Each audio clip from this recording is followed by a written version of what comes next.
We don't have nearly as many cards to talk about today as yesterday. Good lord, was that a lot of cards yesterday. But we have some of the most exciting stuff that we've seen from the set so far. And I gotta say, the more I see of this set, the more I really love it. We're only 2 days into spoilers, and there's already like 10 or more cards that I find way more exciting than any card from the entire Spider-Man set, which is definitely a good sign about where we're going with Avatar. But anyway, we got a bunch to talk about today, which means we should probably jump right into it. Before we do, a couple of quick reminders. First, if you need any of these cards, you can order them from our sponsor Card Kingdom over at cardkingdom.com/mtggoldfish. Second, to keep up on all the latest spoilers throughout the day, you should head on over to mtgpreviews.com. Anyway, let's talk some Avatar. First up today, we get a card that is my early pick for most broken card from the entire set. This is a card that I think can be really good in Standard, also potentially very good in Modern and in Legacy, and definitely a Commander staple. And that card is Wan Shi Tong Librarian. So this is a double blue and X 1/1 legendary bird spirit. It has flash, flying, and vigilance, so a ton of keywords. It says when it enters, you put X+1/+1 counters on it, and you draw half X cards rounded down, and then whenever an opponent searches their library, put a +1/+1 counter on it, and you draw a card. So this is essentially a split card of two incredibly powerful cards. So if you just cast this for 2 mana, it's essentially a blue Archivist of Ogma. And Archivist of Ogma is actually one of the most played white creatures in Commander. It's like a top 20 creature in the entire format. You just cast this for 2 mana in response to a fetch land or some sort of tutor, draw a card, put a counter on it, and you end up with essentially a 2 mana 2/2 flying that draws you a card more or less when it enters. And then if it sticks around and your opponents crack more fetches or tutor in other ways, you can draw even more cards. So its floor is Blue Archivist of Ogma, which is already a great card, but it's even better than that because this is also mono blue Hydroid Crosses, which if you're playing Standard, oh boy, almost a decade ago now. My god, it's been a while since we went to Ravnica Allegiance. But if you're playing Standard in like 2017, 2018, you will know that Hydroid Crosses was one of the best creatures in the format. And if you just dump all your mana into Wan Shi Tong, it's essentially the same card. You don't get to gain any life, and I guess you miss out on trample, but you get this massive flying creature that's going to get a ton of counters on it and probably refill your hand. So I think the combination of these two effects makes for a ridiculous card. In Standard, I'm mostly excited about this being a Hydroid Crosses, right? Where you can make a bunch of mana and you can cast this and draw 3 or 4 cards, get this massive flyer.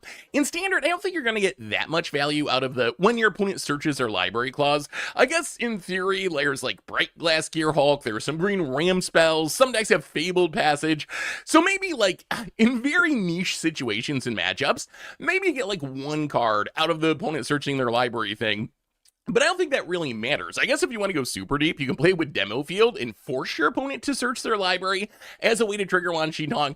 But I don't think you need to do that. I think you just play this in basically any deck, and it's going to be pretty solid. Like, if you're playing Dimir midrange, I could see playing one of these as kind of a finisher, right? Where it's fine on turn 2, and then later in the game, you can flash this in as like a 5/5 or something, and draw some cards and get this huge flying body. It works well with Vivi, man. I know Vivi's probably going to get banned, but it's another thing that you can just dump all the ridiculous amount of mana that Vivi and the Cauldron creatures make into this one creature, draw a ton of cards, get this massive body. Great in ramp decks if you're playing Overlord of the Hauntwoods, think of like Simic Doppelgang style decks. It could even be a control finisher, so I feel like there's a ton of ways that you can play this card in Standard.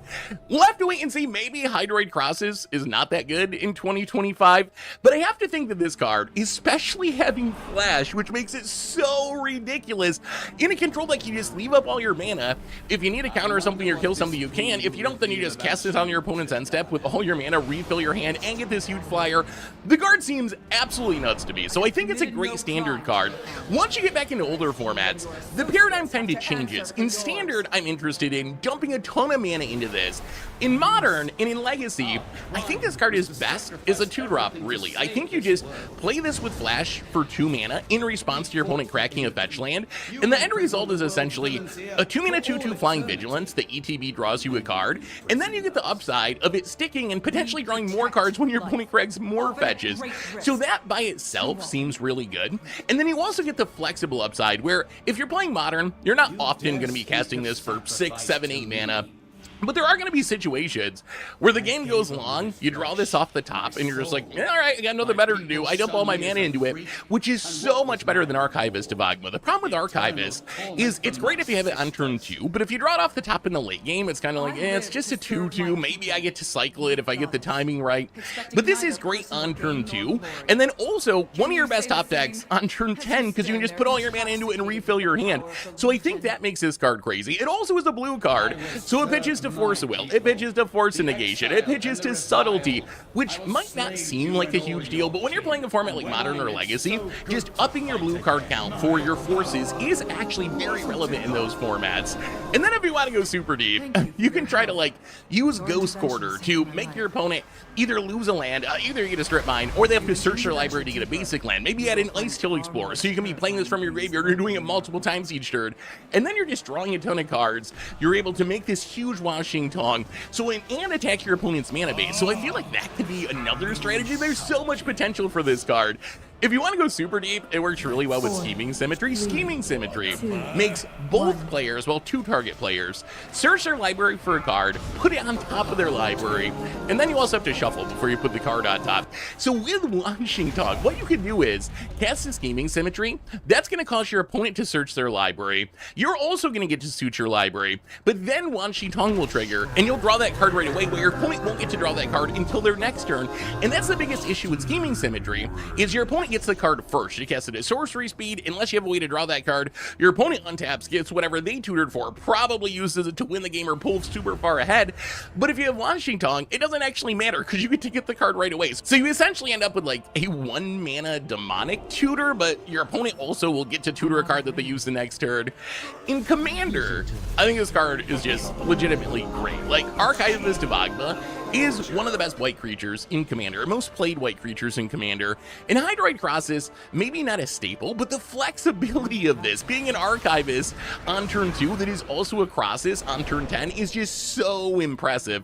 So I actually think this is just a staple level card that you can literally play in any deck. The only downside of this card is it's not especially thematic, right? If you're playing Urza Lord High Artificer, I think the card is great in that deck, but it's not an artifact. It doesn't really synergize. If you're playing the Mind Skinner, a mill deck, I think that it's great in that deck, but it's not really a mill card. Or Talrand, a Spellslinger deck, I think Washing Tongue gonna be great in that deck too, but it doesn't really fit the theme. So this just feels like a generic staple to me that you can literally play in any deck possible, and it's going to be good. And it gets even better once you end up in multicolored decks, like in a Simic deck where you're generating huge amount of mana thanks to green.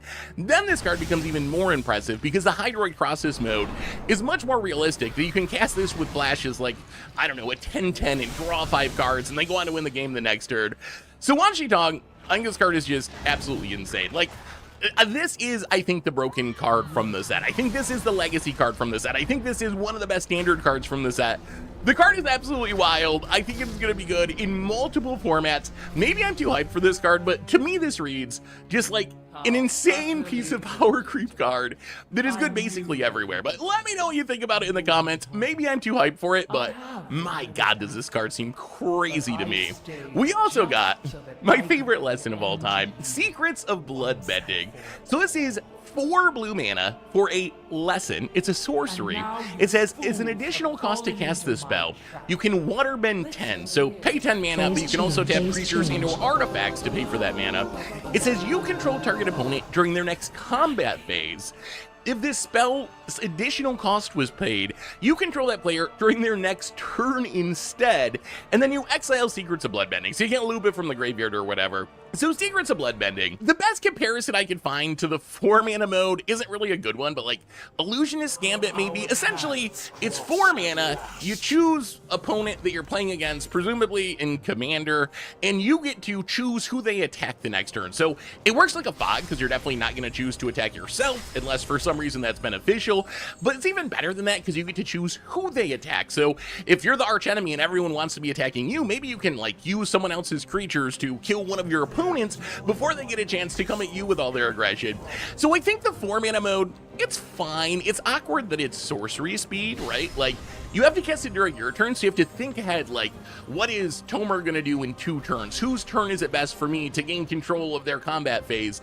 So that part's a little awkward, but at 4 mana, the card it's kind of okay. Where it gets really exciting is when it's 14 mana, or some form of mana slash waterbending, capping your stuff to pay that cost, because then essentially you end up with Mono Blue Worst Fears or Mindslaver, and these cards are just super brutal. And I gotta say, in Standard, I think this is better than the last version of this effect that we got, which is the Dominion Bracelet, which is also a ridiculous amount of mana, but it requires you to have a huge creature on the battlefield as well.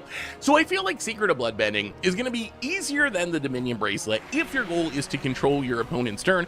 I will say in a 1v1 format, the non-waterbend mode is actually pretty weak, because controlling your opponent's next combat is literally just going to be, well, maybe it's slightly better than a Fog, because you could attack with some creatures if you have good blocks to kill those creatures.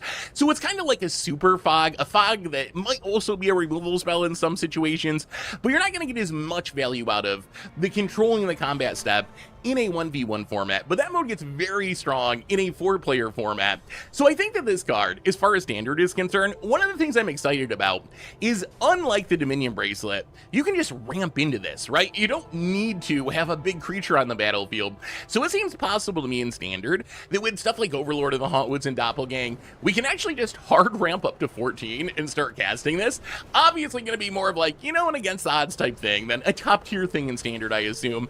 But still, that seems pretty powerful, that you can just ramp into this, start Mindslavering and Worst Fearing your opponent's turn.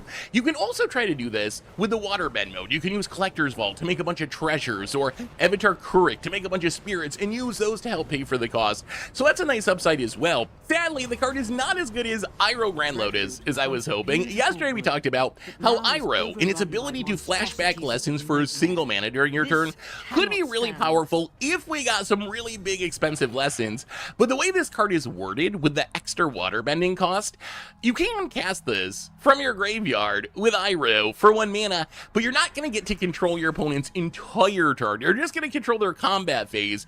You could cast it, I believe, and still pay the waterbending cost if you had, you know, the extra mana around, but you're not going to be able to 1 mana just Mindslaver someone, as busted as that would be. As far as Commander is concerned, I actually don't think this card will see that much play. If you look at similar cards like Worst Fear and Mindslaver, most of the time people don't play these cards. I think in part because they're just kind of really mean and people don't consider them to be super fun. So I think that's part of the problem. They're also very expensive and not especially thematic in most decks. So I don't think this card is going to see a ton of Commander play, which is probably a good thing, because getting your turn stolen is absolutely brutal. Although there might be some decks that want this. We've seen in Avatar itself, cards that just care about lessons, commanders that care about lessons. So maybe in a lesson deck you play this just because it's a lesson. I think if you do want to play this, it's probably going to either be at its best in a super heavy ramp deck, or a deck that can make a bunch of tokens. So like Lannis Cryptozoologist, really good at just making a ton of clues, being able to tap all those clues to pay the waterbending cost and Mindslaver someone for 4 mana seems kind of ridiculous. Or Adrix and Nev can make a ton of tokens, Talrand can make a bunch of tokens. So I think those are the kind of homes that you're looking for. It also gets even funnier with like Elug, for example, can just reduce the blue mana cost of your spells, or Zevlar can potentially let you control all of your opponent's next turn. I imagine it shows up in Iroh as well, although as I mentioned in Standard, not as good as Iroh as you would want, but if you're playing Iroh, you're probably just going to play every good lesson possible, and even just being able to control one person's next combat for a single generic mana with Flashback is still probably good enough to make it very good in an Iroh deck. So Secret of Bloodbending, I love this card. I love Mindslaver effects. It's going to be a fun challenge to build around. I think the card's probably not like super busted or a staple, but I think that's probably a good thing, because if we actually ended up in a Standard where a Mindslaver effect was one of the best things in the format, I think people would be pretty unhappy with that. But as a cool against the odds deck building challenge, I love that this card exists. We also got Boomy Unleashed, which is kind of a ridiculous mid-range threat. It is a 5 mana, 5/4 in Gruul. It's a legendary human noble ally. It has Trample. It says when it enters, Earthbend 4, and then when it deals combat damage to a player, untap all lands you control. After this phase, there's an additional combat phase. Only land creatures can attack during that combat phase. So Boomy, This card adds a lot of stats to the battlefield. If you think about what this actually does, it's a 5 mana, 5 powered creature that is going to come along with a 4/4. So you're adding 9 power and 8 toughness to the battlefield for 5 mana, and then you're actually getting the additional upside of untapping your lands, potentially getting extra combat phases with your earthbended lands. So I think that's actually just a really good card. It reminds me kind of Broodmate Dragon, but it's kind of even better than Broodmate Dragon, because if you get up to 6 mana with Boomy, you can earthbend a land that was already on the battlefield, which essentially gives that land haste. You can smack your opponent for damage right away. So it's kind of a 5/4 that comes along with a hasty 4/4 if you get up to 6 mana.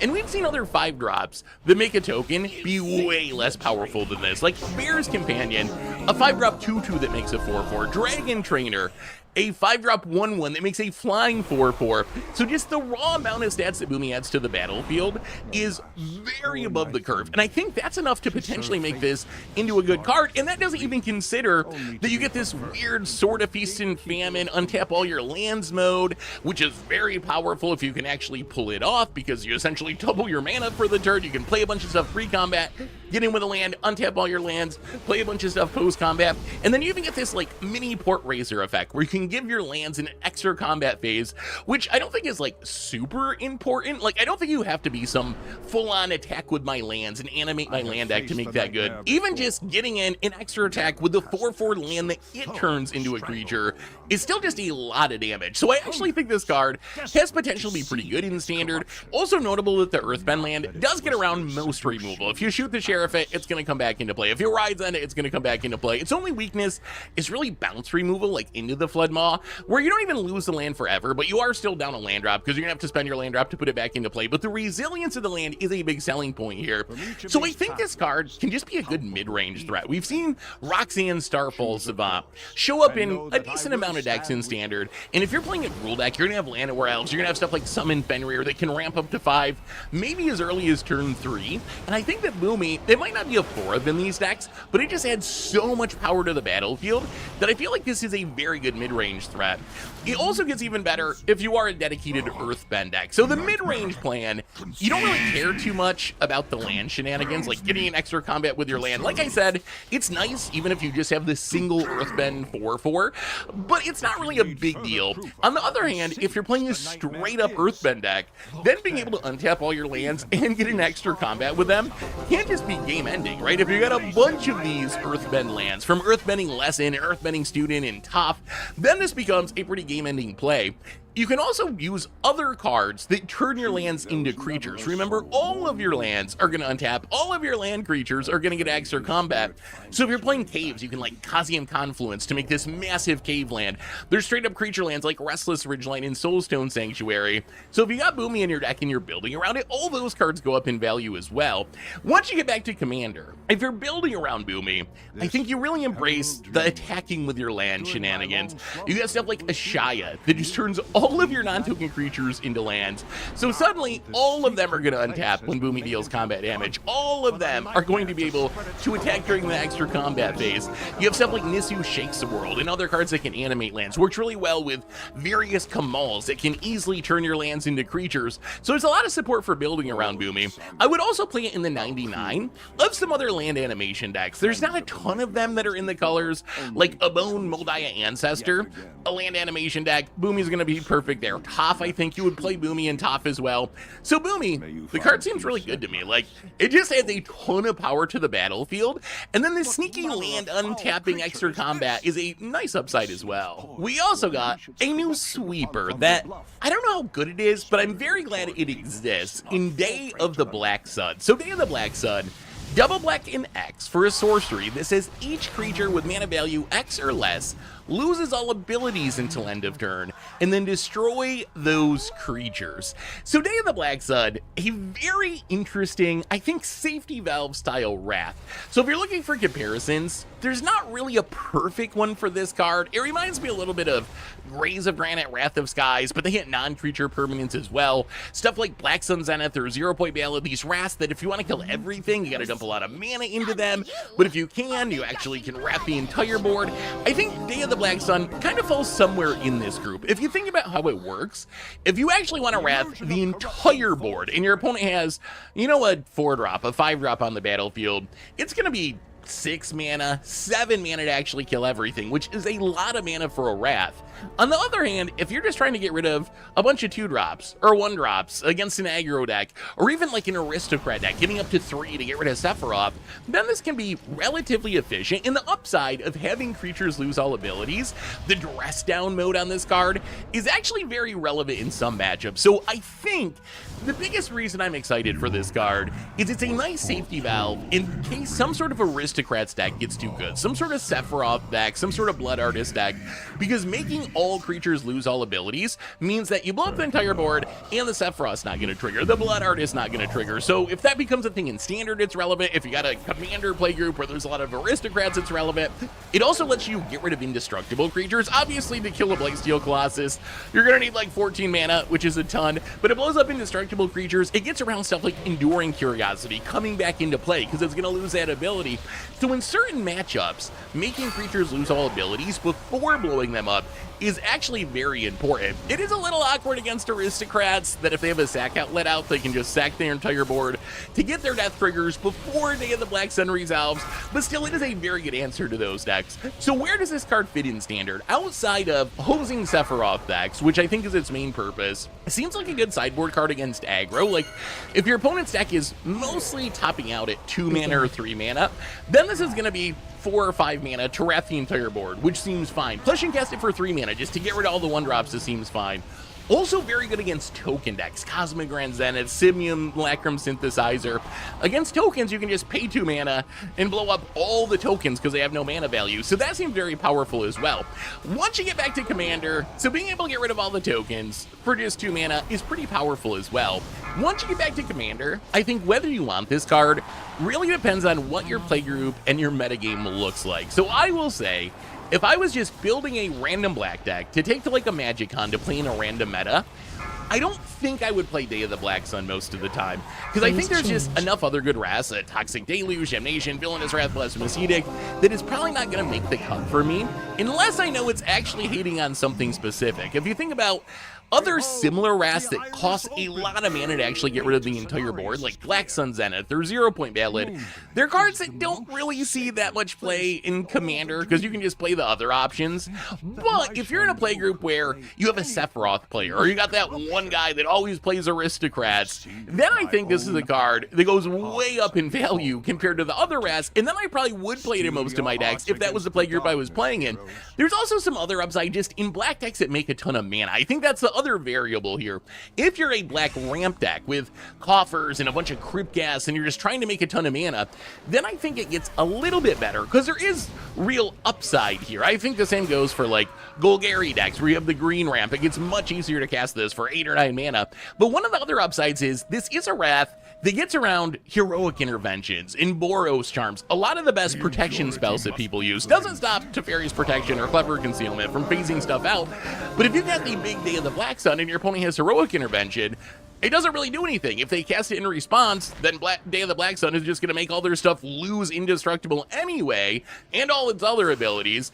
So there's not really any way to save your board with a heroic intervention or Boros charm through a Day of the Black Sun. So that is an upside as well. But again, to get the whole board, you're going to need a lot of mana. So Day of the Black Sun, I love that this card exists. I feel like this is the kind of answer I want to see to stuff like aristocrats and indestructible creatures. Personally, I found cards like Farewells and Sunfalls to be the wrong way to go about it because I feel like it answers those things too harshly. Like, not only do you answer them once, they're exiled forever. So yeah, you get around the death triggers, but you also can't reanimate them, you can't recur them in any way. I feel like making creatures lose all abilities and then blowing up the board is actually a really sneaky way to still hate on those same things. The aristocrat decks, the decks with, you know, hexproof indestructible creatures or whatever. So it hates on similar stuff, but it's not going to hate on stuff quite as harshly, which I think is actually a positive overall. We also got a new red saga in the Legend of Roku that flips into Avatar Roku. So Legend of Roku, a 4-mana red saga, lore counter number 1, exile top 3 cards of your library. Until the end of your next turn, you may play those cards. Lore counter number 2, Add 1 mana of any color. It's a pretty powerful chapter of that saga. And then lore counter number 3, you exile it, flip it around, transform into Avatar Roku, a 4/4 with Firebending 4 that lets you pay 8 to make a 4/4 red dragon creature token with flying and Firebending 4. So the Legend of Roku, this card actually interests me. The saga side of this card, kind of similar to Showdown of the Skalds, which saw a lot of play in Standard actually, not super long ago. Yes, you only get to exile 3 cards rather than 4 cards, but still, it's pretty similar. Also kind of similar to like Glimpse the Impossible. The second lore counter, getting a single mana, whatever. I guess it lets you help cast the cards that you exiled before. Also worth mentioning that we've seen a little bit of playing from exile matters with Firebending already in Fire Lord Zuko, that whenever you cast a spell from exile or a permanent enters from exile, you put a +1/+1 counter on each creature you control, which then grows Fire Lord Zuko's power to firebend even more, and then the firebending mana lets you activate Avatar Roku to make more dragons that have firebending that can then make more dragons the next turn. So it does seem like it kind of snowballs nicely into what some sort of like Fire Lord Zuko firebending deck would want to be doing in Standard. So I think it does fit in there just because of its synergies with Fire Lord Zuko as well. The backside of the card, I think, is also very powerful in a Firebending deck. Firebending 4 is the biggest number we've seen so far, tied with Oze that we talked about yesterday.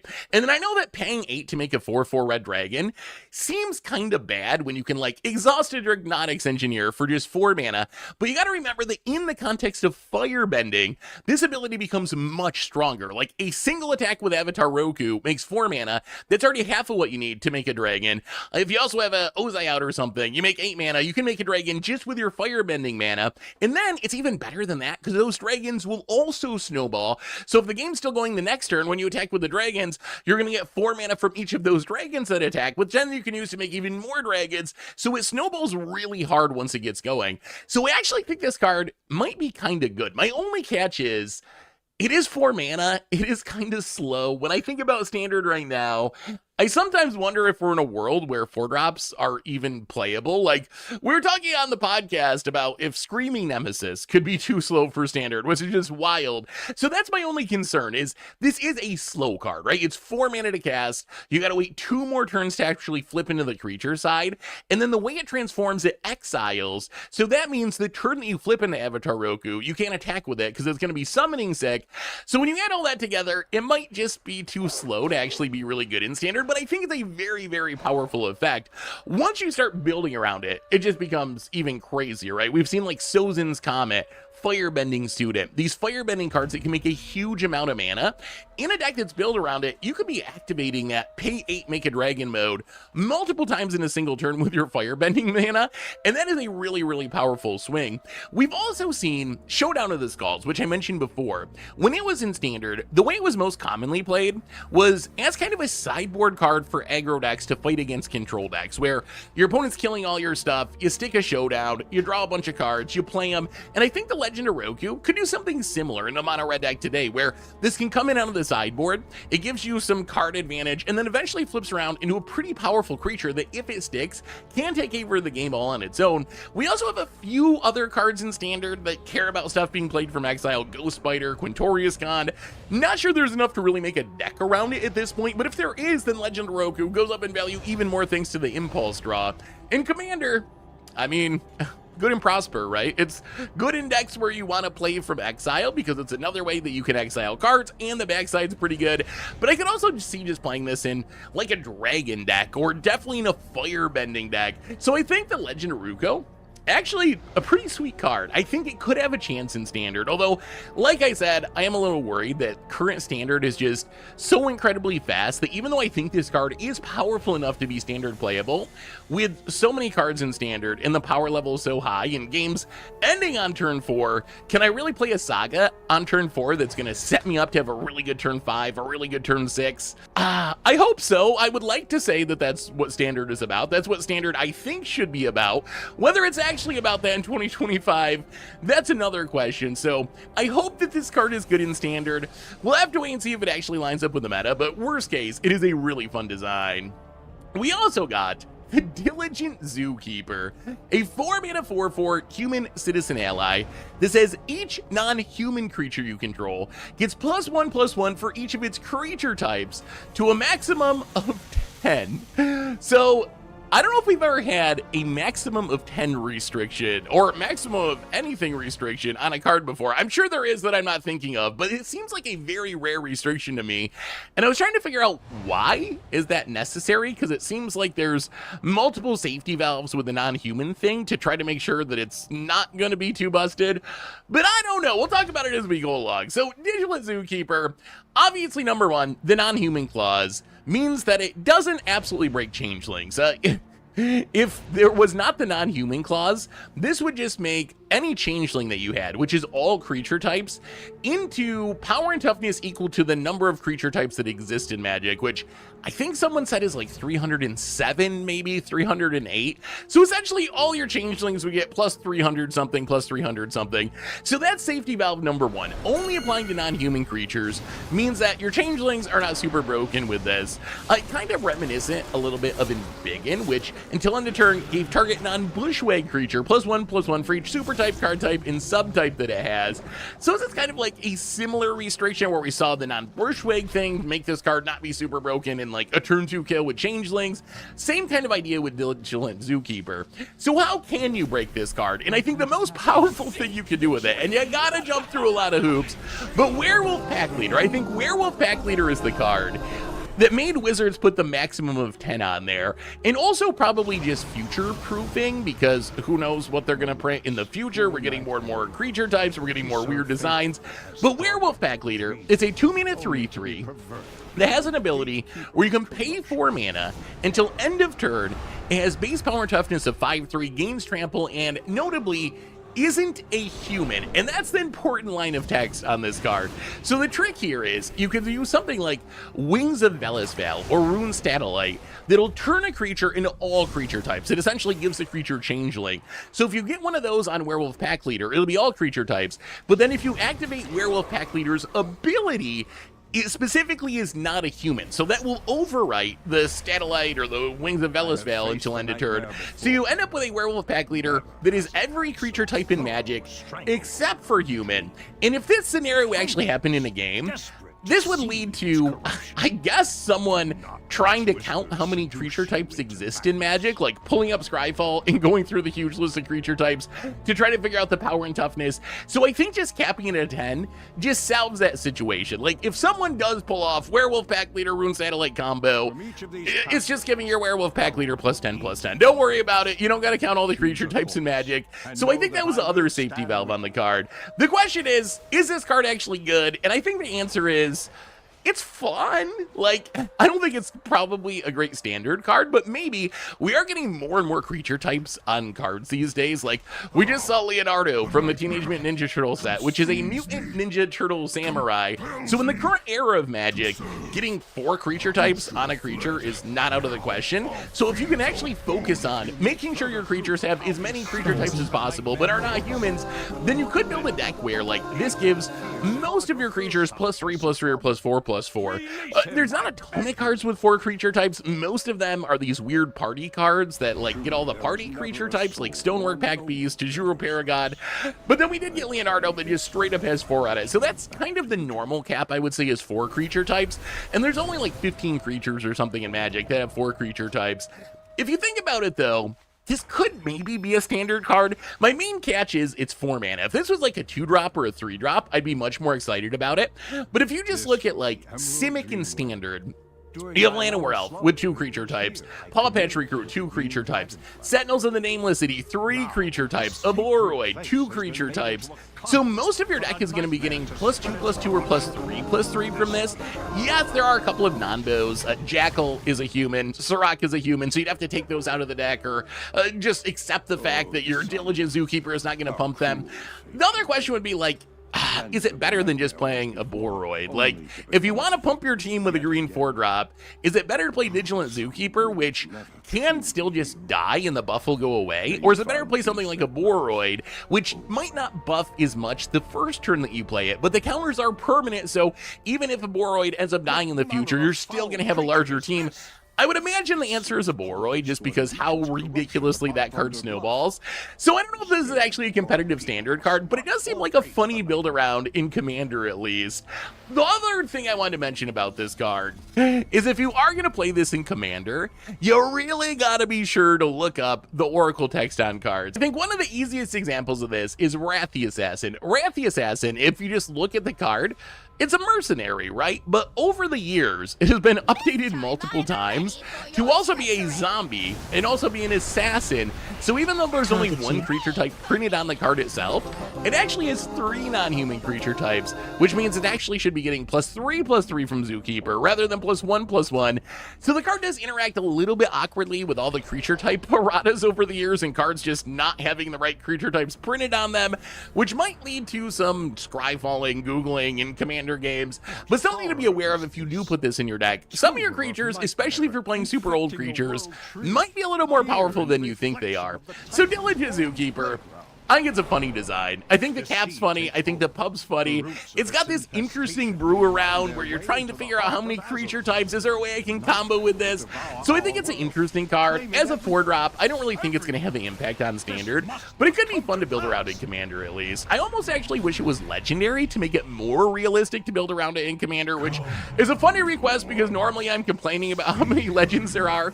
But this effect in specific, I actually think would be interesting on a Commander because it's going to be hard to build around this card in the 99. Rounding things out today, we got some more of the basics from the set, which actually look pretty nice, I think. I like the art style on them at least. And then a handful of lower rarity cards, which worth knowing, at least for limited. Maybe the most interesting of the bunch is Seismic Sense, which I'm not really sure how good that card is. It's a 1-mana lesson. It's a green card. It says, look at the top X cards of your library, where X is the number of lands you control. You can reveal a creature land card from among them, put them in the hand, the rest go on the bottom in a random order. So Seismic Sense, it's kind of weird. We see cards that are 1 mana that dig like 4 or 5 deep to grab a creature. There might be some that get creature or land for that price. So on turn 1, turn 2, turn 3, I think this is worse than other options. But then in the late game, if you got 5 lands or 10 lands, this almost turns into a tutor where you're going to be able to dig so deep, you should be able to find what you want. So I'm curious if it's going to be good enough. I feel like normally you want to cast your cantrips early in the game to set things up. So maybe that makes this card not very good just because on turn 1, this is like horrible, right? You're looking at 1 card and just hoping it's a creature or a land. So that's not very exciting, but I'm curious what y'all think of that one, if it has more potential. Plus, it is a lesson, which we've seen some cards just care about having lessons in the graveyard. So maybe it's going to be good for that reason. But anyways, those are our Avatar spoilers for today. Let me know what you think in the comments. I gotta say, that Blue Mythic, the owl, is so ridiculous. Am I off base on that? Is that card not one of the most ridiculous creatures they have printed in a while? What's your favorite card? Let me know in the comments, and I'll be back tomorrow to talk even more Avatar spoilers. So until then, have an amazing day, everyone, and I will talk to you soon. Looking for even more magic? We can find yesterday's spoiler video. Master delight that so much of our attention goes into fighting the Legion. Their insidious shadow seeps into our world, distracting us with whispers and doubts. Pray that purging the Nightmare's corruption buys us enough time to defeat the Legion and catch our breath before the Black Armies rise up from the depths. Behold, the iris opens! The way to Cenarius is clear. Moonglade is the most sacred place in all the Dreamland. Phase 2. Any part in its corruption. See with my own eyes what horrors have befallen my beloved teacher. Steel your hearts. So this is a clip of when the fires happened at the Palisades, right? Mm-hmm. And we all saw this video of you. Is this you right there in front of the Palisades? Right. I think this is you kind of highlighting what's going on. Is this about the permit and the Coastal Commission? Yes. So I want to get an update on what's happened since because we kept talking about it. This was everywhere. Okay. This was. Oh, this isn't that clip. This is a more recent vlog. The clip that did go everywhere, and these vlogs got a lot of traction, but I was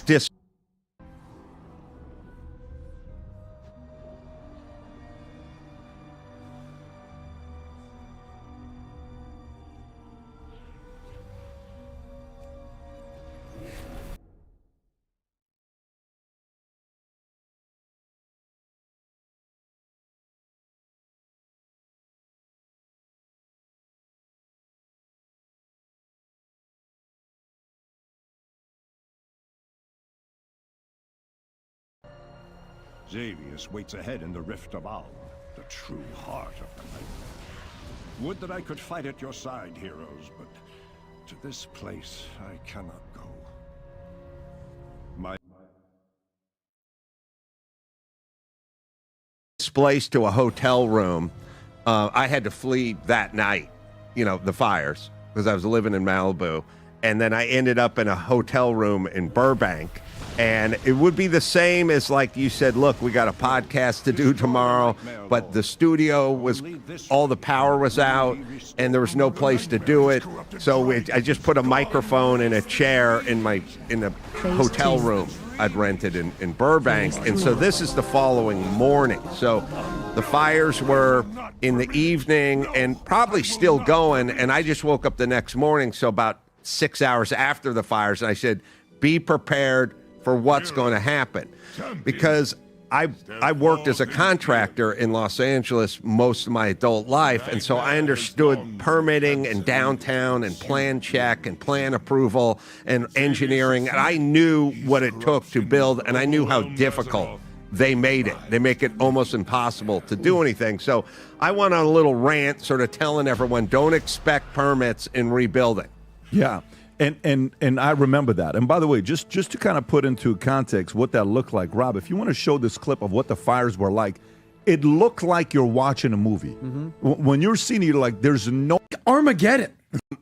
I've been.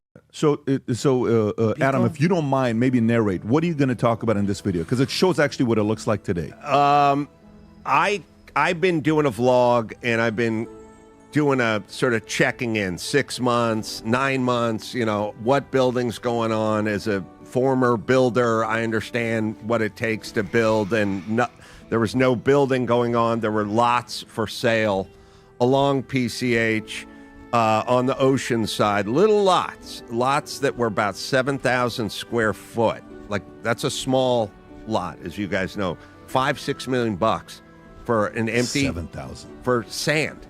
I mean, literally, and what's left of the foundation. So I met with the Army Corps of Engineers. I went with the Army Corps of Engineers and explained how they how they clear the lot, how they recycle the materials, the concrete, they pulverize the concrete, they pull the steel out. So this is just me and my guy Andrew, who's in the next room, by the way. Him and his he's got his drone, and we flew over, we captured, and we just been doing this sort of renegade style.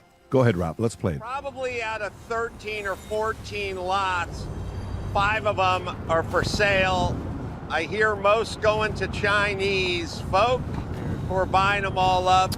These are lots that are probably $6 million a piece, maybe 7,000, 7,500 square feet. So very small lots, very expensive lots. And as you can see, the people who lived here for years, these are family homes, have chosen not to try to rebuild. All right, something is going on because I counted 8 lots for sale. This is just in front of my house. Of my residence. And that's a short run. I mean, that's out of maybe 25 or 30 lots, 8 of them are for sale. So I don't know if the Chinese are buying them all up, and I don't know how it works, but there's an inordinate amount of lots being sold and not being rebuilt by the owners. And obviously you can see there's no rebuilding going on by any owner on PCH. As predicted from the hotel room, one day after the fire, and I say one day after fire, I mean 8 hours after the fire, I sat in that hotel room in Burbank and I said, there shall be no rebuilding because there will be no giving of permits. And we're 9 months and I don't see one stitch of building material. So lots of lots. Adam, literally for there's sale nobody that's building and anything. Zero rebuild. No, Not one. Not one. In Malibu, in the Palisades, there's some sporadic building up in the hills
above Malibu, but there's 0 in Malibu because I think they have to deal with the Coastal Commission and also the houses that burn down in the Palisades. So I've sort of figured some of this stuff out. The Palisade stuff, if the house was built recently and you were sort of grandfathered in, you had all the permits, you had all the engineering, you had the plans and designs. So let's just say you built a house in the Palisades 5 years ago and it burned down in the fire. Well, you could just take all your permits and all your plans and all your engineering and just reuse it. Right. But if you wanted to start from a fresh sheet of paper, then that's going to take a while. And all their expediting BS, about how they're going to have a special office to expedite, or why should anyone have to go to 13 different offices? Why not put it all under one roof? All that stuff's out the window. They didn't do any of it. How long would it take on an expedited way of getting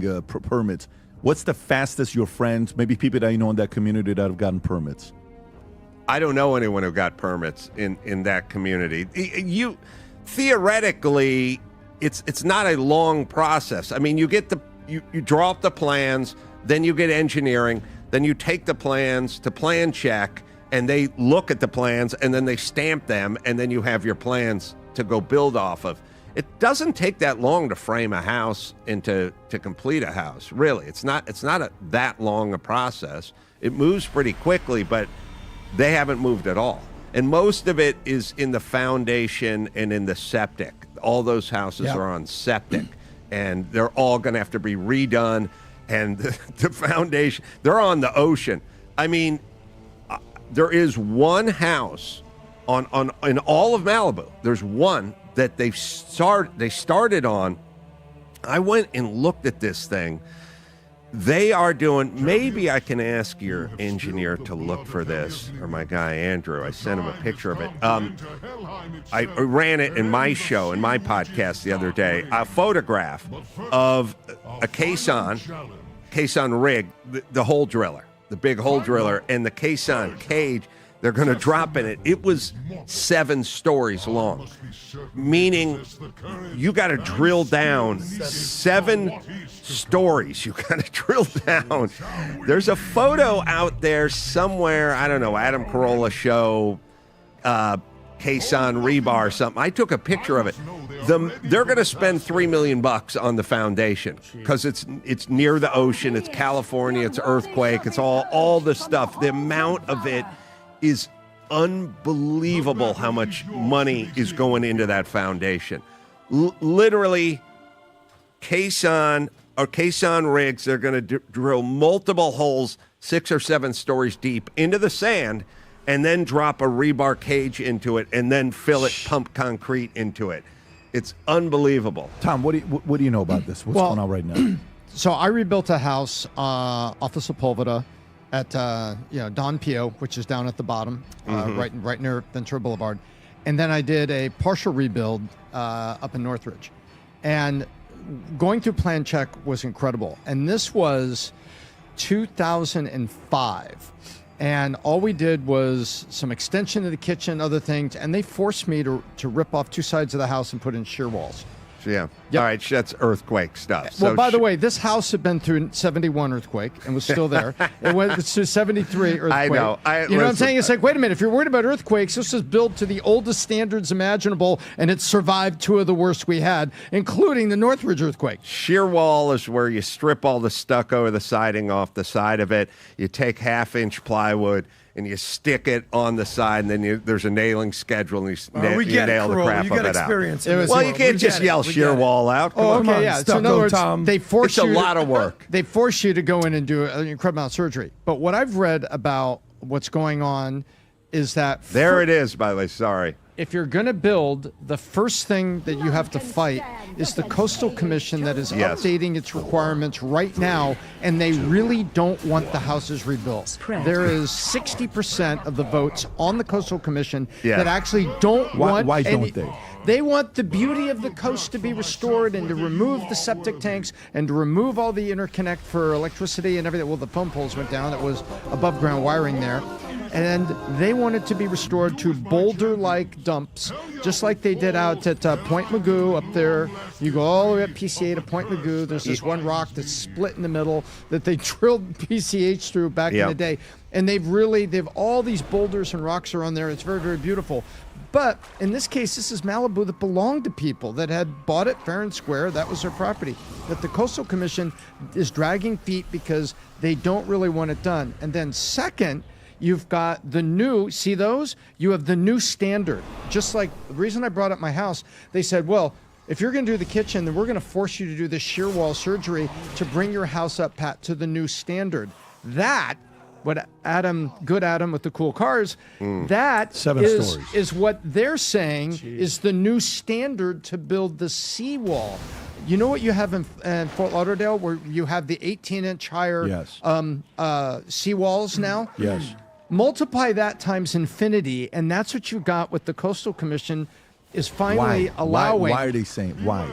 Because they are doing What's this. their argument? Their argument is anti-erosion, and I think some people think that this is probably 3x the engineering requirement, that they're literally trying to make it prohibitive. Yes. So they don't say it out loud, but Am I tracking? Yeah, no, they don't say it out loud, but what they want is nothing. They're process people. They don't want you building anything, and they're there to stop you from doing it. Now, there can't be a department of building in denial because they have to pretend like they're there. So it's basically building in safety. It's like you saying, I'm going to open a store where I sell golf apparel. And they go, okay. And then someone comes in, they go, how much for that golf ball? $2,000. They go, oh, that's too much. And they leave. And then the next person comes in, I want to buy that golf hat. How much? $7,500. Okay, that's too much.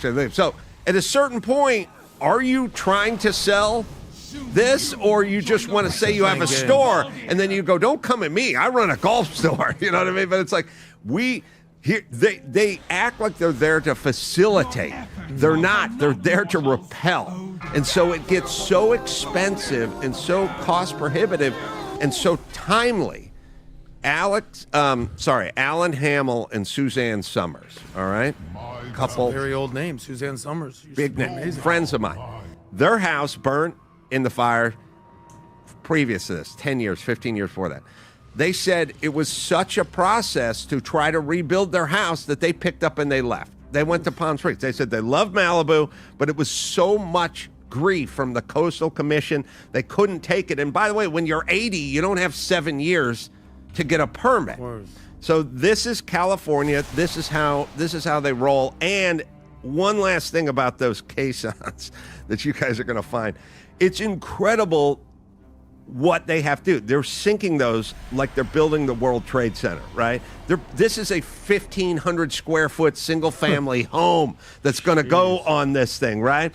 The former houses that were there, that were built in the 40s, in the 50s, and even earlier, are all just on pylons. The pier is a half mile from there. The pier is just built on telephone poles that were mashed down into the ground. That's how they would do it. You're talking about up by the old Alice's restaurant? Yeah. The pier's from 1903.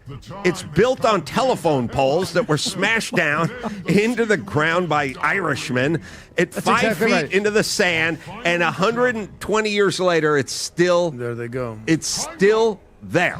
That's my whole point. Wow. These houses were built on telephone poles that were mashed into the ground, built, and they were there for 60 years. Then the fire came. Now you got to drill 7 stories down, put 10 caissons, $10 million. So can I ask you a question, Adam? It's the $2,000 golf ball. That's what they're throwing at it. And guess what? Guess who the only buyers are?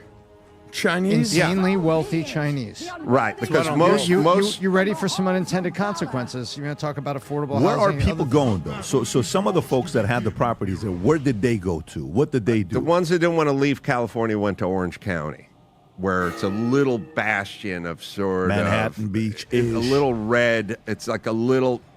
it's Corona Del Mar, Balboa Isle. yeah, they'll go to like cleaner, nicer sort of the folks who really still want to be by the ocean. How many people do you know that from those on the water, the money folks that just left? Well, a lot of them have a $3 million, let's say, insurance worth of coverage, which is not going to cover The FAIR Act. the rebuild. Right. So they don't have enough in the bank, and they don't have enough insurance, and they can't rebuild. And a lot of those houses, and I've met with a fair number of these people, like family homes from the 50s, you know, kind of a weird thing. It'd be like saying, well, we drove a Duesenberg, you know, and now it's worth $10 million. But back then it was like our family car, you know. These are houses from the 40s, the 50s, the 60s. They were, you know, not cost prohibitive back then. You know, family could buy a house, live in that neighborhood, school teachers. You know what I mean? Now they're $10 million houses. So they don't have the money to rebuild. So Adam, when it comes to the actual fires, I've been saying for 2025, my word was accountability. And it seems like we never get any accountability, especially with anybody in government that gets in trouble. But I know they arrested a 29-year-old Uber driver that was from Florida that was there doing the Ubers in Palisades that got caught. He was arrested for the fires. 12, all the acres, 12 people dead. Karen Bass that you mentioned earlier, she was out of town doing some dance and got wherever she was. This guy? Yes. That's the guy that was arrested, 29-year-old Uber driver. Pat, he's from Florida, but he was there doing Ubers, walked up and started the fire. It's a lot of weird stuff, but I wanted to ask you, and when it comes to like Karen Bass not being here, and then Gavin Newsom literally standing, yeah, he is, literally standing on the ash of these people's houses, dead bodies, whatever, and he's talking about, yeah, and he was doing that little dance where he's like, yeah, I talked to Josh Green, the governor from Hawaii, and we're talking about some land grabbing and all that stuff. Like, what is any accountability going to happen to these people? The response was horrible. There was no water. Mind you, they were right next to an ocean. Like, any accountability, number one, and does this affect, because Californians just keep voting for these people. I'm so baffled by that. Like, they'll vote, if Gavin had a chance to do it, they'd probably vote him to go back in. Yeah, no, there isn't accountability because they're in charge of the accountability. You know what I mean? I mean, think about what's going on now. Well, you think about what Trump's doing right now, right? So what if Kamala Harris was the president? Would there be any indictments? Would there be any The other way around. paperwork? sure. They'd probably go the other way, right? They'd be going after Don Jr., right? So who's in charge? Well, whoever's in charge is not in the accountability business. These are their friends. And yes, I mean, the question of do we start voting differently? Because it's a question I would talk to Dr. Drew about all the time. And the answer would always be, we haven't bottomed out yet, you know? And I would You say, need to bottom out. you know what I would say all the time to people? I go, listen, yeah, we haven't bottomed out yet would be the answer. There's still time, though, Mr. Clover. I would say, well, the fire could have been the bottoming out. No, there's still lower to go. I would say, but I would say to people when they always go, we haven't bottomed out yet. I say, imagine if you had a son, a 16-year-old son, and you went to the bedroom and you saw syringes with heroin in them, and you'd seen he'd thrown up in his sleep again, and the cops brought him home with a DUI or something, and somebody said, let's get this kid into rehab. Would you say, yeah, but his heart hasn't stopped yet? Like I haven't seen him flatline. I want to wait till he's got a flatline, True. and then we could put the paddles on him and maybe bring him back. And I, as a parent, would say, let's get him into rehab now. We can see everything that's going on. It's very clear. Why do we have to wait to bottom out? Every time we do the Vol Conference, if you've attended, you know this. I stand up and I speak for probably 45 hours is what I do at the Vol Conference. And I love it. I love being around the guys. I love it. But I wear the Ferragamo shoes when I do this. Or I wear some kind of dress shoes. Eventually, for the last 25 years, I've always been on stage walking around. I'm like, you know what? I'm sick and tired of it. I want a shoe that I'm comfortable wearing. And here's what I love. I don't like shoes that are so heavy. That's a dumbbell. You can use it as a weapon. I don't want that. Like the Xenia, you carry it. I have so many of them, but they're so heavy. Like you can literally curl the Xenia, the shoes, and you'll get a pump within 30 reps. And I wanted the combination of the Hoka, the On Cloud, the Super Foam, because suits I wore it yesterday when we went to lunch. Different you can get today. The colors you have.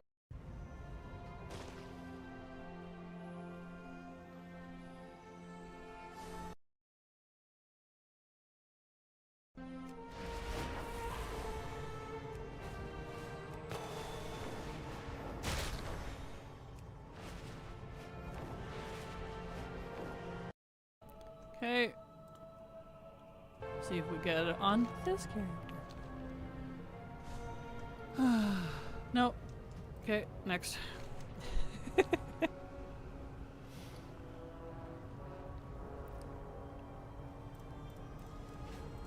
Not a 2% drop rate. Blizzard, you made him 0.2. Oh, I don't doubt. Most mounts are less than 1%. I have enough anyways. arc That's line pretty to common. spare for the needy around the city. That's unfortunately pretty Find those normal. who cannot travel to my So, yeah. Liz finally put the armor set in the collection tab. I was wondering how much I needed, and it never showed up. Really? Now that the event's almost over? Well then.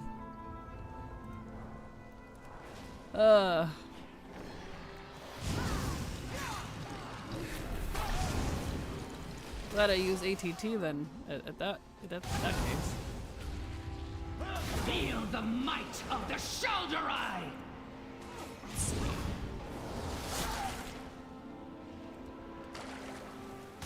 Forgive me, Here. Elisand.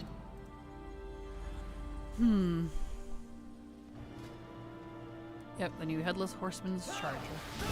I have the reins, the older version. I do also have the Hallows End armor. I don't know why it doesn't say I don't have that. Or why it says I don't have that. I do. In the tooltip, at least. That could be rarity, though. Getting confused.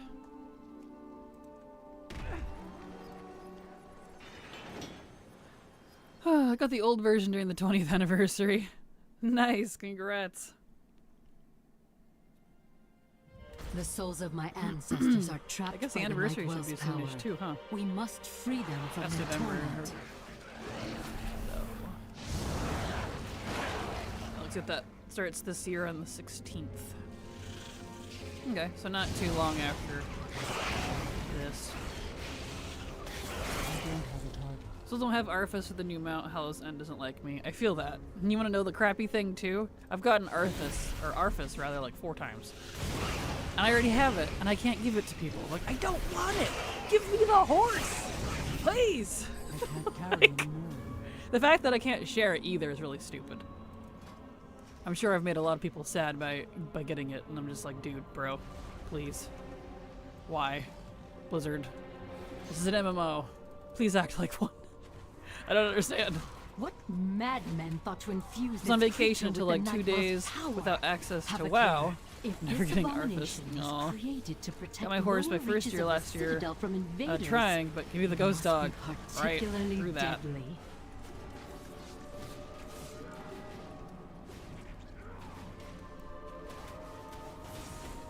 Why are none of us the right spec? The DPS druid is a tank, actually in Guardian spec.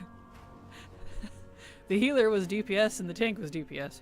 We were all out of sorts, but we did get there. Why was the DPS a tank? It would have been faster to queue as a tank, my guy. Have you seen the rumors of Blizz bringing back the auction house mat? The Black Brutosaur? Yeah, it's been data mined.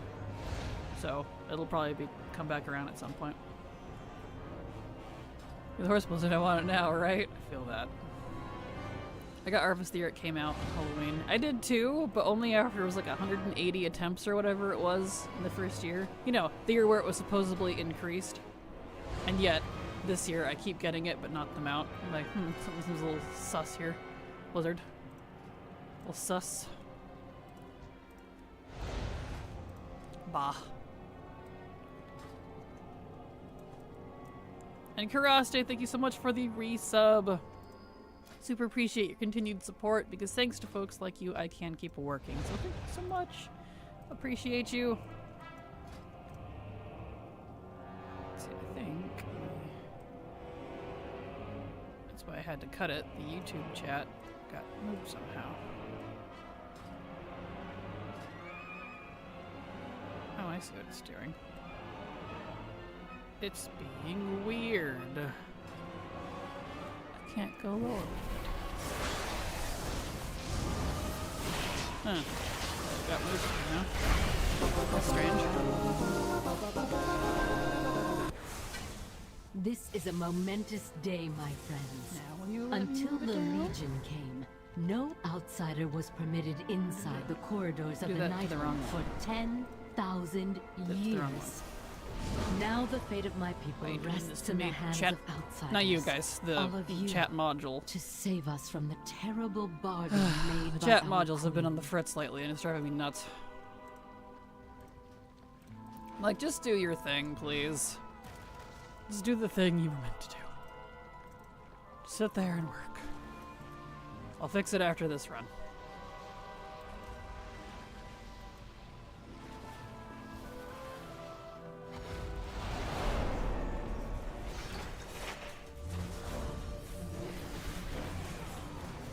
Yeah. Why defy that which devours all things? My time has come. I'm out of range. Me. There we go. Wait, why spam? Because I don't have the mount yet. That's why. Also, hello. No mount yet. Oops, I didn't mean to teleport. Is that a tentacle kitty VR character? Nope, it's a Kraken. I am Kraken Latte, and this is a Kraken, so hello.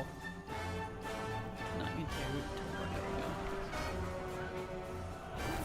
go. No mount yet. There.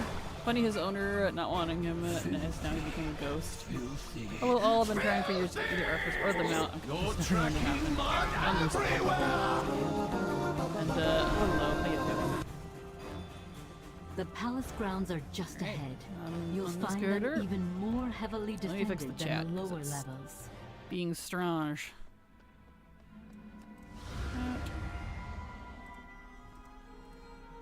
Settings.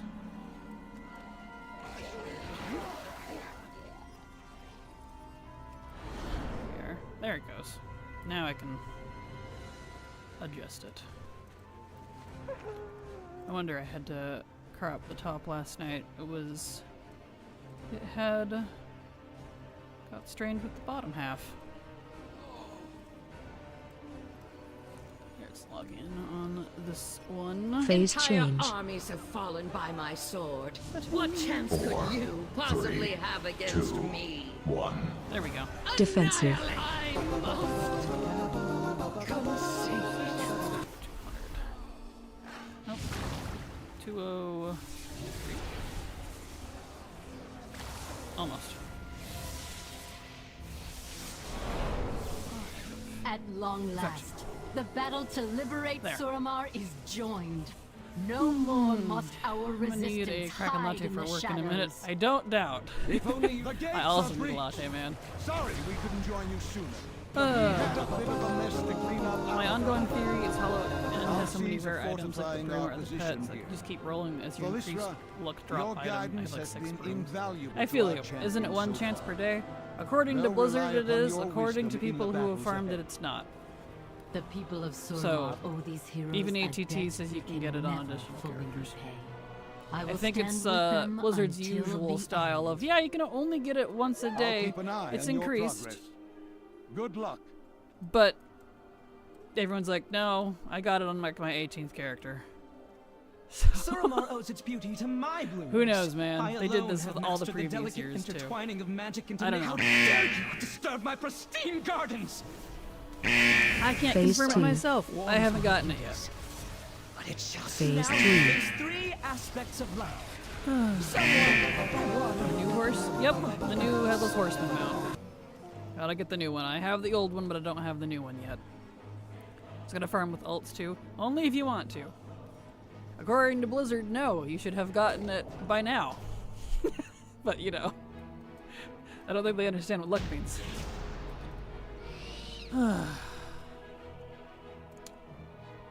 Waiting for the queue. Got a beta invite for 11/11, so there is that date. Nice, congrats. Yeah, Wowhead had announced a few hours ago that beta's coming soon, so that's cool. Only 30 characters later, Blizzard. Right, exactly. Oh, I don't expect to get it. I honestly don't. Like, I still have my one chance tomorrow and then Saturday morning, but I truly don't expect to get it. that an actual healer? Whoa. I didn't think they existed. Well, don't worry, guys. I got it. I got this. It's me. I'm the tank. My level 70 Fury Warrior. I'm the tank. Don't worry about me. You keep taking it off me, my guy. I'm trying to tank here. Trying to do my fake job. There we go. Frontal. There. You didn't exactly, see? Blizzard. Okay, no mount. Alright. Cool 415 slicer though. Just purchased excuse me, I just purchased Epic Edition, so I didn't so lucky as much this time. Gotcha. Understandable, yeah. This is gonna make me wake up early on Saturday morning. I know, right? It's like, really? I can't parry anymore. I don't like that they do that for these events. Like, just end it on like a Tuesday at the normal reset or something. Come on. Grosus may not have struck the killing blow, but he played a part in our great champion's fall. Alright. Next. Exterino.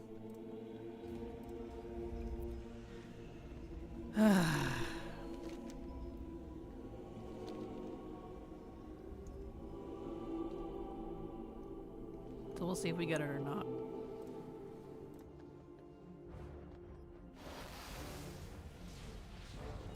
Loading screen reminds me of mobile games. Oh yeah?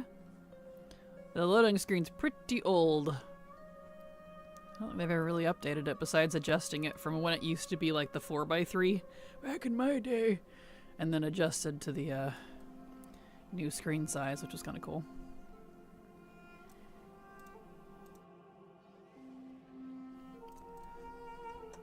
Besides making new art, of course. Oh, I don't want to farm the Headless Horseman, but here we are. It's either that or I go farm dungeons and raids for recipes. Which we may do anyway later if I get fed up with this after a while. I don't really want to do this for all 4 hours. But, you know, that be how it do. Epic Legion Dungeon raid recipes. Nice. Well, good luck. I hope we get them soon.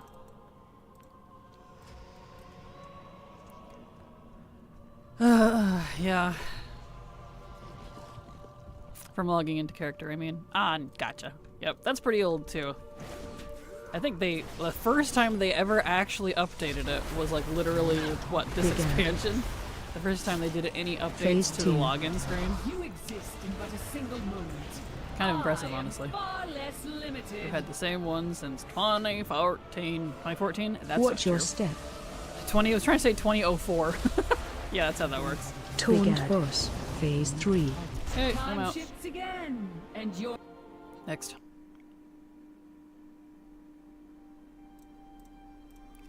Death Knight. Big Ad. It's impossible.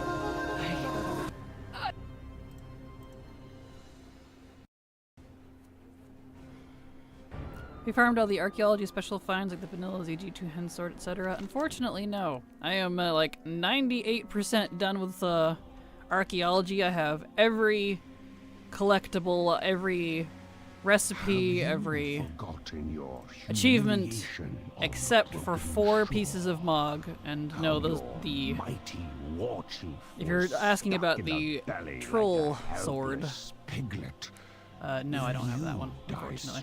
I'm missing a sword, a 2-hand sword, the 1-hand sword, and like 2 staves. I'm several thousand tries for each and said, you know what, I'm gonna deal with the things. So, I have everything but those 4 things, unfortunately. Will fall to dust. Wish they had the green portal thingy loading screen. Hits my nostalgia nerve even though I started this year. Fair. Thank you for the company. Gonna do my chief duty. We'll have a good day. I hope it goes well for you, and you're very welcome. Happy to be here. Sargeras will rise, and together we So we'll see how long I can stomach Headless Horseman spam. Maybe another half hour. I just...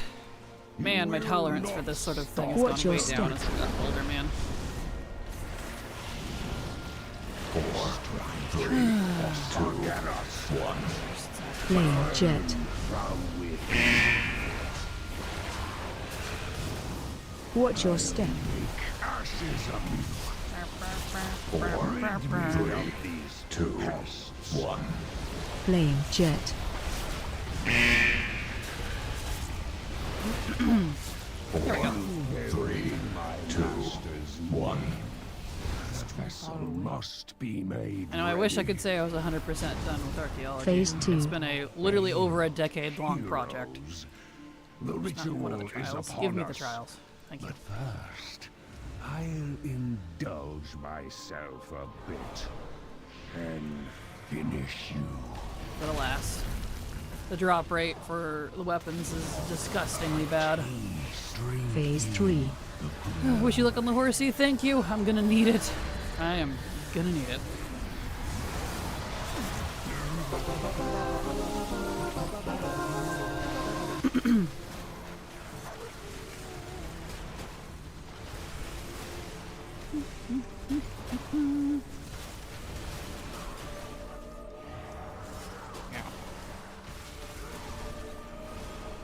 Ow.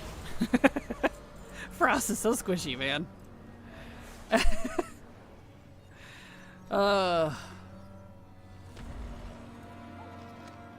No mount. Not yet.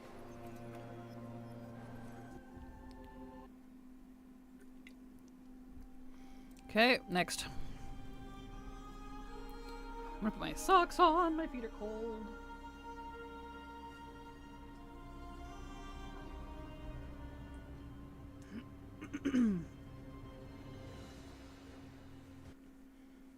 Okay.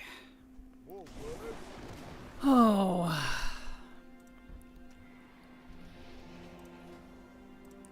Headless Horseman and Q. Ogly doggly.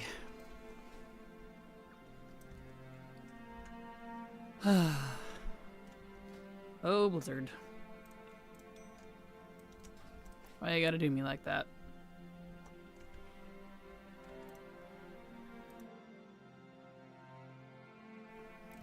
I'm hoping to get it this year because I don't want to farm it next year. It's funny. They keep saying that.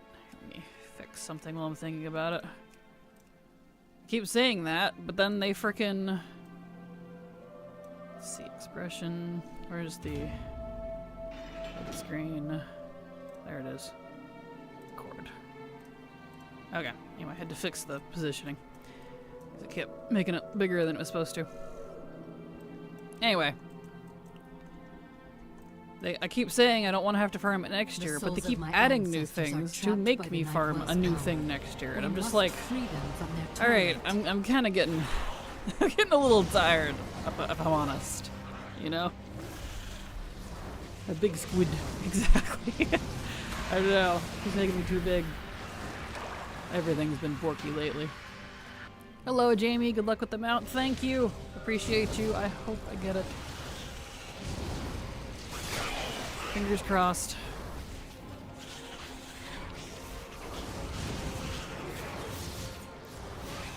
I'll probably only do this for about an hour before changing to like the Legion recipes, going back to that, because as much as I want to say that, yeah, I'll just grind all day, I'll no-life this with all 300 characters right now, I'm not, I'm too old for that, man.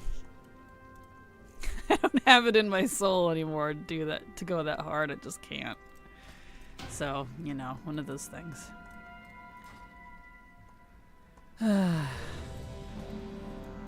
What madman thought to infuse this creature with the Nightwell's power? Have a care. If this abomination was created to protect me the all lower of your reaches of the curses. Citadel from invaders,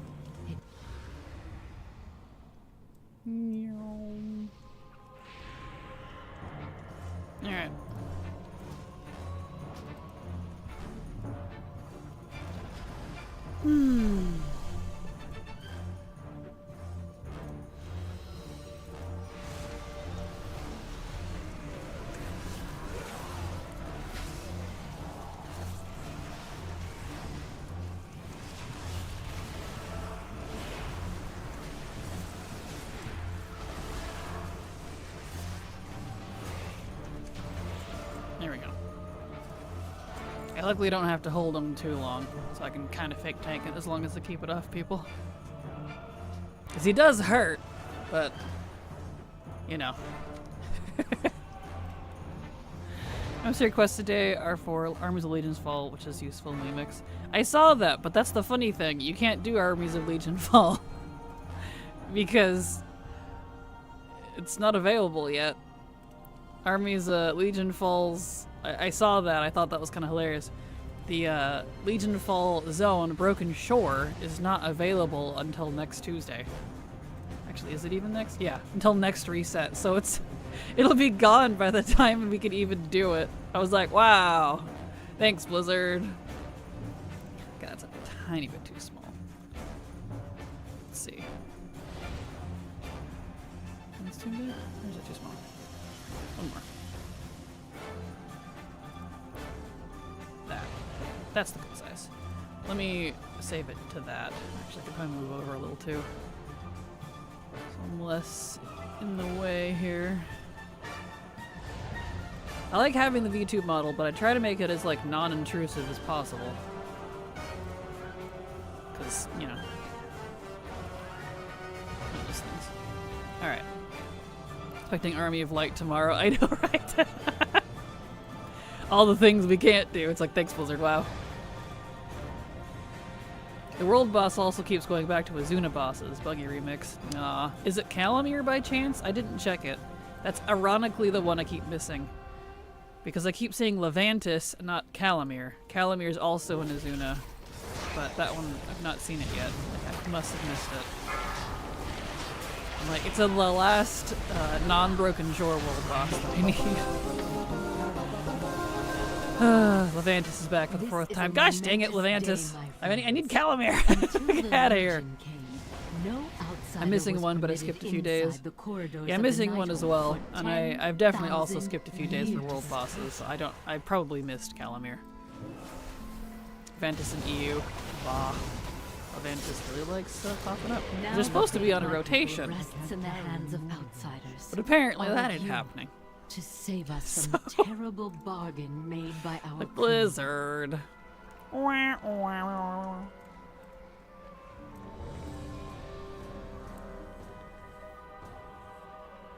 Calamir was up a couple of days ago in EU. I think they take Wednesdays off, probably.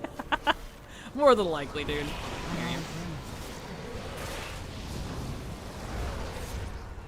Run out. It keeps turning my floating combat text on, and I really don't appreciate it. Stop it. Tendrils of power are emanating from don't the like it. So ugly. I believe Alisand is using this creature. Messy. I see text all over the place. Run out. Become a source of pain. All right. In many ways. Oops, not teleport. I keep hitting teleport. Good morning, Miss Latte. Hope you're doing awesome. Looking forward to your stream at the work. At the job. Same difference. Work sucks.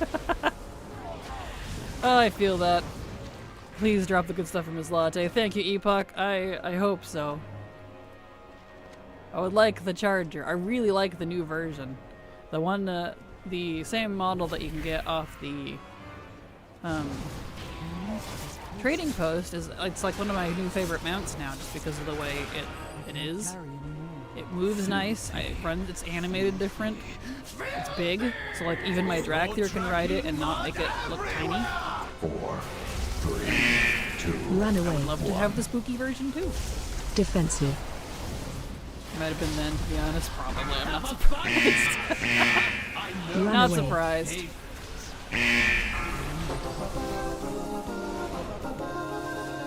Okay. The palace grounds are just ahead. You'll find them even more heavily defended than the lower levels. Too many instances. I forgot about that. 26 minutes. Hold on. I have a few on a different server on this account. Let me run them, I guess. Let's see. Yeah, and the last one I just did wasn't even on Earthen Ring. He's on Moonguard. Okay. Let Frontal. me grab my Moon Guardians. Wherever they are. Frontal. There's one. Can't even Frontal. go for recipes. I know, right? Like, I forgot. I could get, if I get locked out, I can't even go for recipes. Shit. Dang it! I really Frontal. wish they would remove that. I've completely slipped. I don't know why. It's not like I Phase haven't change. farmed these before. I've farmed my eyeballs out of these events. I even made a guide on it Possibly have against me. in the past. Defensive. Ah, that actually activates me. It activates me. I'm trying to say aggravates. Ah, okay. I guess I'll run my few Moon Guardians. Bound to mistress. I haven't had any luck at either one. Oh, I'm sorry. Good luck. Good luck. I think I still prefer the OG Headless Horseman just for aesthetics. If I could just get the new one. Nice, congrats. I would love the new one. I really like the new one. I never cared for the old one as much just because it was so crunchy, but the new one is super cool.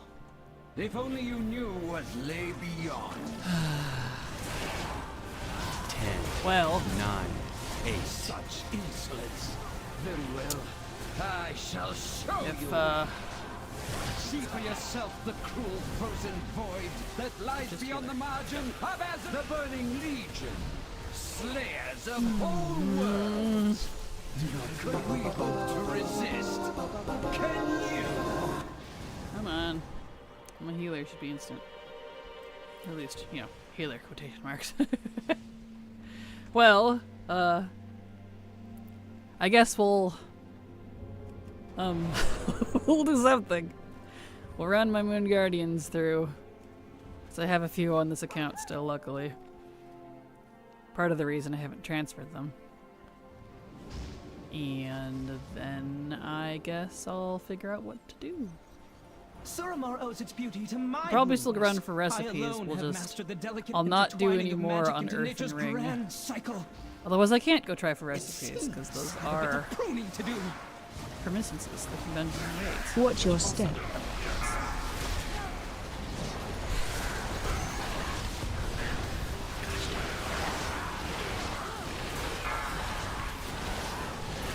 And I'm sure there's plenty of open world stuff I could technically do, but you know.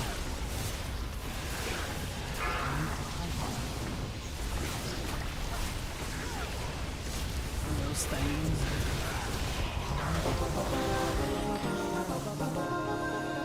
Alright. Y'all get your bums over here. We got horses to murder. So the palace gardener turned himself into a plant? What can I say? He took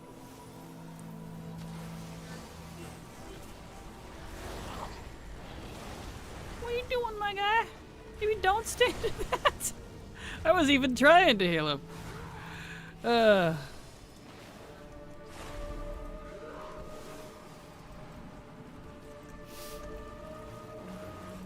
Frontal. Incompetent mortal filth. I mean, that's on you, my friend. I was actually healing and you took that full face. Can't heal through the fire. Smooth. You think getting past the elves means you can stand against the true son of the Legion? Right? Kind of funny.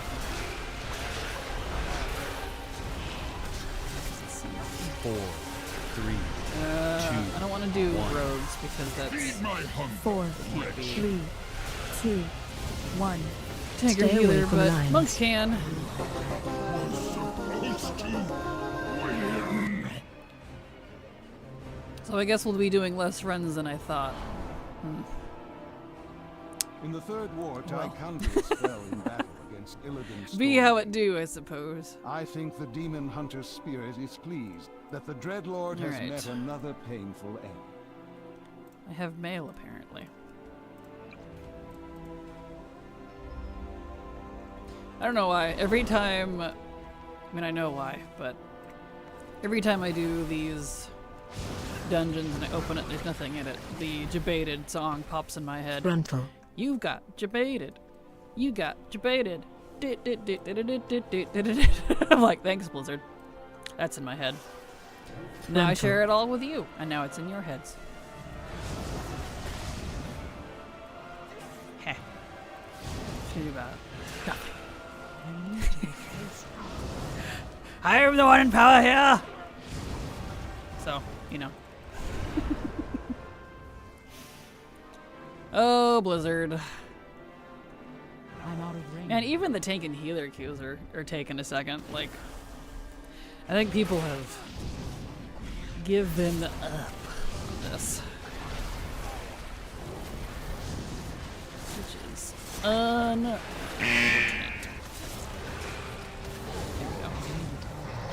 Good. I'd rather get tank than healer. Not because you can't heal, Shockwave. but because it's easier to fake tank than to fake heal. 3, 2. Sorry, this is off topic. Do you think you'll do a Legend CA playthrough with Chikorita instead? Probably not, only because, as far as I know, I can't have multiple Shockwave. files. This classic Pokemon I live in. And I'm trying to collect everything and kind of 100% the game as is. But you can get Chikorita, I think, anyway. Because you can get the, come on, people. Really? But it's fine because I benched the starter anyways, 'cause I don't really care for the starters they picked for ZA. I like the original XY starters, which you can get, and I do have, and I switched to those.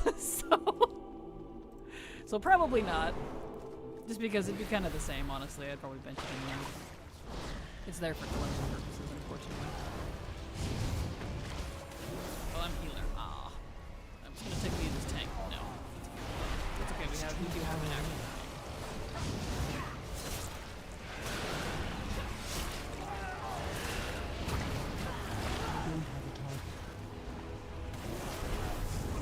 So don't worry, there will still be plenty of ZA content. Just, I'm doing completion. I foresaw your coming, kind of course. The threads of fate that led you to this place. Your desperate I was debating on attempt if I to should keep stop the doing Legion. My people faced a similar dilemma. side quests I today, peered into all possible or futures in focus search on of an catching answer. Pokemon because I need to do that too, And found or if I only should one. do The Legion's victory is inevitable.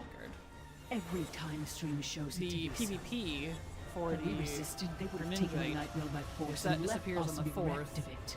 And even though I hate it because it's PvP, Could not allow my people to you do get starve, points even if you lose. to waste even though away it's not very without its much. energy sustaining You only us. have to reach rank K, So a and I'm bargain was rank struck. Y now, I think.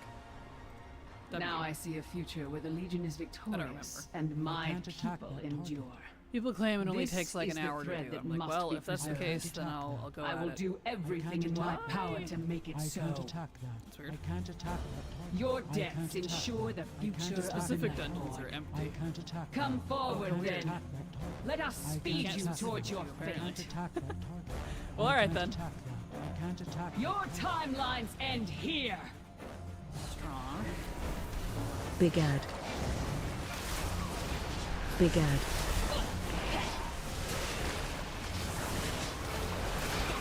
Phase 2. You exist in but a single moment. I am far less limited.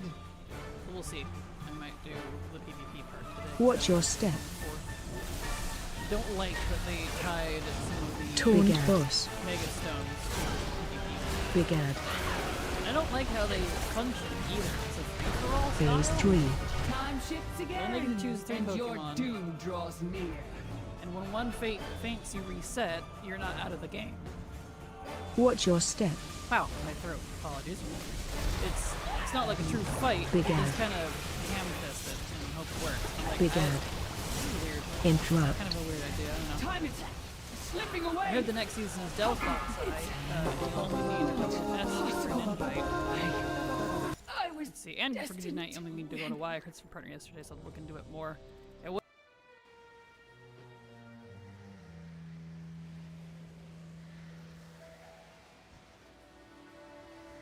What it said on the thing is that I had to go up to rank K for Greninjite.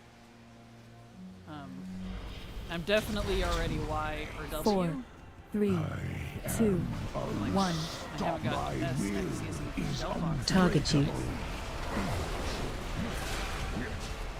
4, 3, 2, Phase 2. The Switch, it said that it's leaving on the 4th and switching to the next season. But I don't know how true that is. surrender. I may yet show mercy. I thought it was irritating. Like, really? Of course, you know, the starters I do like. Time to return the I am good. Stay on me. Good grief. I am darkness incarnate.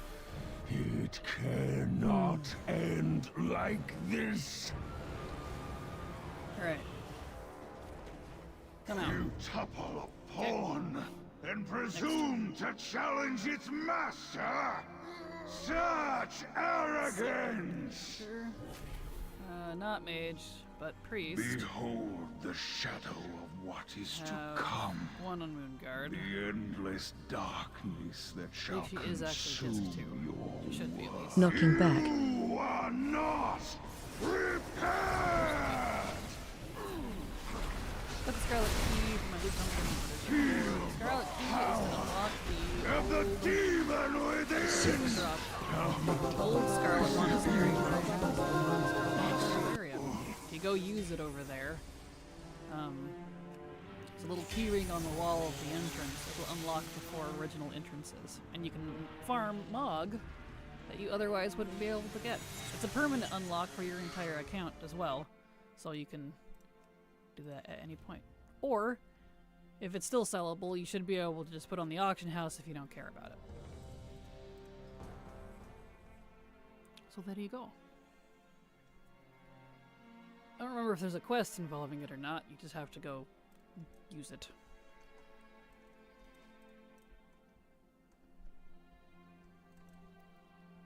Come on, let's go.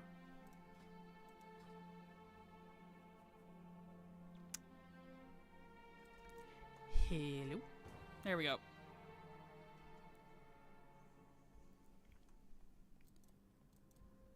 Okay.